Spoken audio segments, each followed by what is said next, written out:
اعوذ باللہ من الشیطان الرجیم بسم اللہ الرحمن الرحیم قال فرمایا موسیٰ علیہ السلام نے فما خطبک کیا معاملہ ہے تیرا یا سامریو اے سامری قال اس نے کہا بصرت میں نے دیکھی تھی بما لم یبصروا بھی وہ چیز جو ان کو نظر نہ آئی فقبضت قبضة من اثر الرسول تو اٹھا لی میں نے مٹھی بھر مٹی فرشتے کے نقش قدم کی فنبذتها اور اس سے ڈال دیا وکذالک اور اسی طرح سولت لی نفسی سمجھایا تھا مجھے میرے نفس نے قال موسیٰ علیہ السلام نے فرمایا فاذهب اچھا تو جاؤ فإن لك فی الحیات یقیناً ہے سزا تیرے لیے زندگی بھر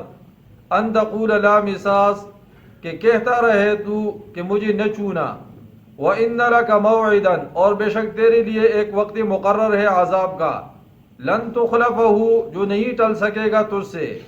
وانظر اور ذرا دیکھ الى الہک الذی ظلت علیہ عاکفا اپنے اس خدا کو کہ کرتا رہا تو جس کی عبادت لنحرقنہ ہم ضرور جلا دیں گے اس سے ثم لننسفنہ پھر بکیل دیں گے ہم اسے فی الیم سمندر میں نصفاً ریزہ ریزہ کر کے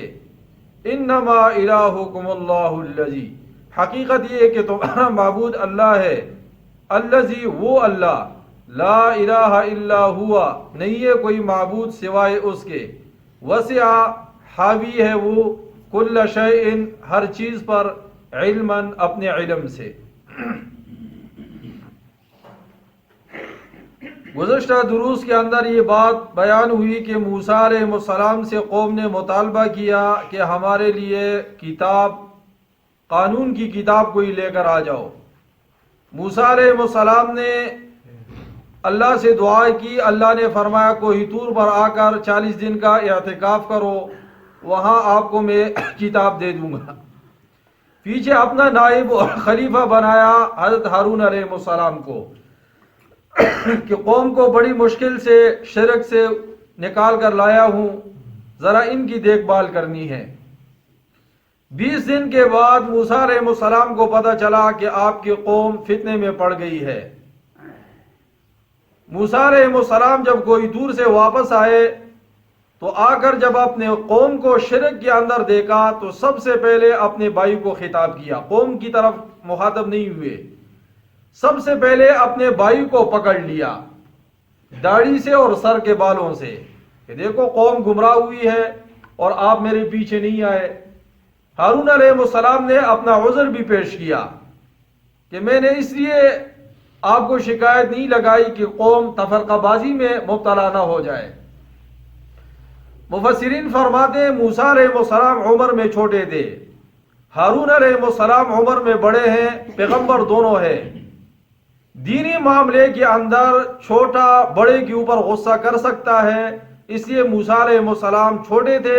لیکن اس کے باوجود اپنے بڑے بھائی پر غصے ہوئے اور ان کو داڑھی سے اور سر کے بال سے پکڑ لیا کیونکہ یہ اللہ کی رضا کے لیے اور اللہ کی دین کے لیے تھا ہارون علیہ السلام نے معذرت کر لی یہاں جو موجودہ تورات ہے اس میں تحریف ہوئی ہے انہوں نے جو کرتب سامری نے کیا تھا لوگوں کو شرک میں مبتلا کیا بچڑا بنایا تو موجودہ تورات کے اندر یہ عبارت موجود ہے کہ یہ حضرت ہارون علیہ السلام نے کیا تھا حالانکہ پیغمبر سے تو یہ بعید ہے کہ وہ قوم کو شرک میں مبتلا کر دے اسی طرح سلیمان علیہ السلام کے بارے میں لکھا ہے کہ انہوں نے اپنی بیویوں کی فرمائش پر گھر میں بت رکھے تھے اور بت کے آگے جو ہے وہ سجدہ بھی کرتے تھے تو اس تورات پر ہم کیسے ایمان لائیں ہم تو اس تورات پر ایمان رکھتے ہیں جو موسیٰ علیہ السلام پر اتری تھی اور جو تحریف سے بالکل پاک تھی اب جب ہارون علیہ السلام نے معذرت کر لی اب جو اصلی مجرم تھا سامری اس کی طرف مخاطب ہوئے قال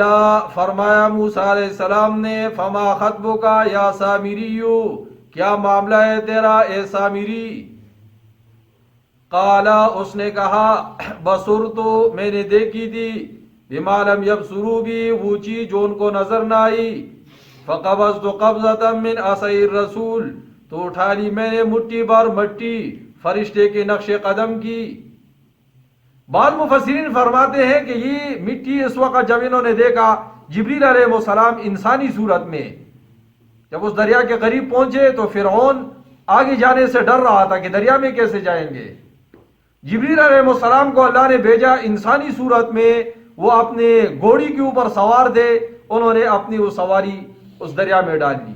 تو فرعون نے کہا کہ چلو یہ جا رہا ہے تو ہم بھی پیچھے چلے جاتے ہیں۔ جبریل علیہ السلام کی وہ جو سواری جہاں قدم رکھتی تھی وہاں سے سبزہ اگتا تھا۔ سامری تو بڑا تیز تھا، اس نے کہا کہ لازمی اس میں کوئی حکمت ہوگی، تو اس نے وہاں سے مٹی اٹھا کر اپنے پاس رکھی۔ بعض مفسرین فرماتے ہیں نہیں، یہ جب غار کے اندر تھا اور جبریل علیہ السلام آ کر اس کی پرورش کرتے تھے، اس کے منہ میں 3 انگلیاں دیتے تھے، ایک سے دودھ، دوسرے سے شہد اور تیسرے سے مکھن نکلتا تھا، تو اس وقت یہ سمجھ گیا تھا کہ یہ کوئی فرشتہ ہے، تو انہوں نے اس وقت جبریل علیہ السلام کے پاؤں کے نیچے مٹی اپنے پاس سنبھال کے رکھی تھی۔ لیکن یہ قول زیادہ، یہ دوسرا قول جو ہے یہ زیادہ بہتر ہے، کیونکہ واقعی یہ بیان ہو رہا ہے۔ فَنَبَذْتُهَا، اور اسے ڈال دیا، وَكَذَلِكَ سَوَّلَتْ لِي نَفْسِي، اور اس طرح سمجھایا تھا مجھے میرے نفس نے۔ قوم نے تو زیورات پھینک دیے تھے نا، کہ ان سے یہ ہم لے کر آئے تھے کہ ہم ایک جشن کے اوپر جا رہے ہیں، اب ان کو تو واپس نہیں کر سکتے، قبطی تو سارے ہلاک ہو گئے، ہمارے لیے سونے کا استعمال جائز نہیں ہے، لہذا انہوں نے پھینک دیا۔ سامری نے بھی پھینک دیا، لیکن پھر سامری نے دیکھا کہ اس سے کوئی چیز بناتا ہوں، تو اس نے سارا سونا جمع کر کے اس سے بشے کی طرح جو ہے نا ایک جسم بنایا اور اس کے اندر یہ مٹی رکھ لی، تو حق اور باطل جب آپس میں مکس ہوا تو اس سے یہ آواز نکلنا شروع ہو گئی۔ بعض مفسرین فرماتے ہیں حقیقتاً وہ گائے بن گئی تھی، اور بعض کہتے ہیں حقیقتاً گائے نہیں تھی، گائے کی شکل تھی لیکن آواز نکالتی تھی۔ اب موسیٰ علیہ السلام نے فرمایا ایک سزا تو تیری دنیا میں ہے اور ایک سزا مرنے کے بعد ہے۔ قال، موسیٰ علیہ السلام نے فرمایا فَذْهَبْ، اچھا تو چلے جا، فَإِنَّ لَكَ فِي الْحَيَاةِ، یقیناً ہے سزا تیری لیے زندگی بھر، أَن تَقُولَ لَا مِسَاسَ، کہ کہتا رہے مجھے نہ چونا، جو بھی جاتا تھا نا کہتے میرے قریب نہ آنا۔ یہ چوت چات کی بیماری یہاں سے پیدا ہوئی ہے، چوت چات کی بیماری یہاں سے۔ وَإِنَّ لَكَ مَوْعِدًا، اور بے شک تیرے لیے ایک وقت مقرر ہے عذاب کا، لَن تُخْلَفَهُ، جو نہ ٹل سکے گا تجھ سے۔ یہ آنے والا جو عذاب ہے وہ تو الگ ہے، اور دنیا میں یہ عذاب ہے۔ مفسرین فرماتے ہیں جو اس کے قریب جاتا تھا نا اور ہاتھ لگاتا تھا تو اس کو انتہائی تکلیف شروع ہو جائے، بخار شروع ہو جاتا تھا، اس ڈر کے مارے کوئی اس کے قریب بھی نہیں جاتا تھا۔ وانظر، اور ذرا دیکھ، الى الہک الذی ظلت علیہ عاکفا، اپنے اس خدا کو کہ کرتا رہا تو جس کی عبادت، تیری تو سزا یہ ہے، اور جو بشر نے بنایا نا اب دیکھو ذرا ہم اس کا کیا حشر کرتے ہیں۔ لَنُحَرِّقَنَّهُ، ہم ضرور اسے جلا دیں گے، ثُمَّ لَنَنْسِفَنَّهُ، پھر بکیر دیں گے ہم اسے، فِي الْيَمِّ، سمندر میں، نصفاً، ریزہ ریزہ کر کے۔ پیغمبر دینا اگر مال کی محبت ہوتی تو کہ اتنا بڑا سونا ہے چلو میں ہی لے لیتا ہوں، لیکن آپ نے کہا نہیں۔ اس لیے بعض مفسرین فرماتے ہیں کہ یہ تو اسراف ہے کہ اتنا بڑا مال دریا میں ڈال کر ضائع کر دیا۔ مفسرین فرماتے ہیں، جواب دیتے ہیں کہ جہاں پر اللہ کے ساتھ شرک کیا جائے اور وہاں اس چیز کے توڑنے میں اس چیز کی اہانت مقصود ہو تو وہاں مال کا ضیاع نہیں ہوتا، وہاں ہی جائز ہو جاتا ہے۔ اس لیے بڑے بڑے بت اگر ہاتھ میں آ جائے اور اس میں جواہرات بھی ہو تو فرمایا کہ اس کو توڑا جائے اور اس کو پھینک دیا جائے، یہ مال کا ضیاع نہیں ہے۔ اس لیے سومنات کا جو بت محمود غزنوی، ان حضرات نے جب اس کو قابو میں لیا تو انہوں نے کہا کہ یہ بڑے بڑے جواہرات ہم سے لے لو اور اس کو کچھ نہ کہو۔ تو کہا کہ محمود غزنوی رحمہ اللہ کو نیند آئی، خواب میں دیکھا، ان کو کسی نے بتایا کہ آپ تو بت شکن تھے، یہ بت فروش آپ کب سے بنے؟ جب ہوش میں آئے، جب نیند سے بیدار ہوئے تو انہوں نے اس بت کو توڑ دیا۔ فرمایا کہ اس کے اندر اتنے جواہرات اور قسم قسم کا جو ہے وہ خزانہ نکل آیا، جتنا وہ دیتے تھے اس سے کئی گنا زیادہ تھا۔ بت کو بھی توڑ دیا اور خزانہ بھی جو ہے ہاتھ میں آ گیا۔